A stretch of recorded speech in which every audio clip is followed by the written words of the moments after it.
gata acum. Și ok, am zis. Am văzut că ai, da. Tu fetițo cu ochii răsuflat. Cum ai zis că... Alina! Tu ești Alina și nu cred Că te iubesc și că l-aș pentru să stai o clipă preajma lui. Preajma mea, ca care mea.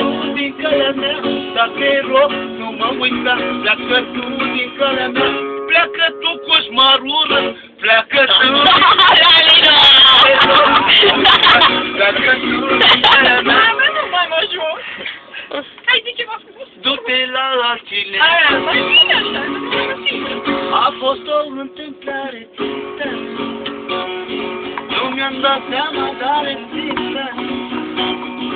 Că te iubește el seară.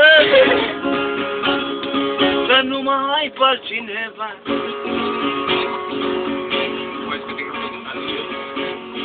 Numele meu este Ionuț. Ah, Ionel. Cine, Ionuț? Băia bine cu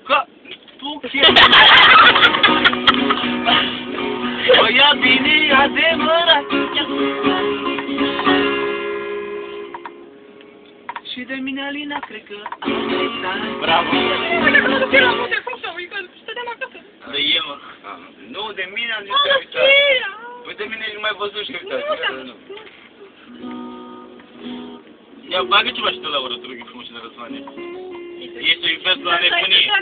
Poți să te ia. E mică. Poți să te ia. La grădiniță. Ia, că trebuie să Răzvane! Ce mai lu? Ora, mireție. Minunat. Da, mișto. Ce fă, frate, pe aia? Ea mireasă cea bună. O știi? Nu, serios. Am înțeles. Dar mai toate... Bă, bune, chiar n-am mai stat la un avort de mult.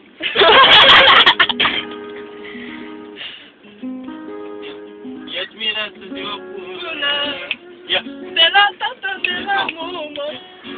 Au să-i scântăia lui. Îmi permit să mă așez pe genunchi eu la tine. Doar o vorbă să spun. Cum o scrie eu? Răzvan. Nu, pe el. Răzvan, stai tu sub mine. Și acum el zice. Nu, că-i prea târziu. Cine vede lumea? Aoleu, Răzvane! Asta că seară. Când apare luna.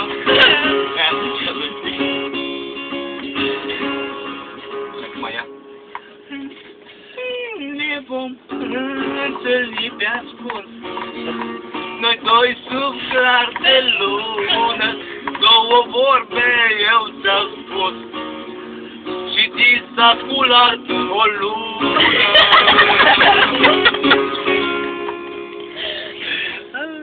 Bravo. Nu. Olei! Asta mi-a venit în cap tot.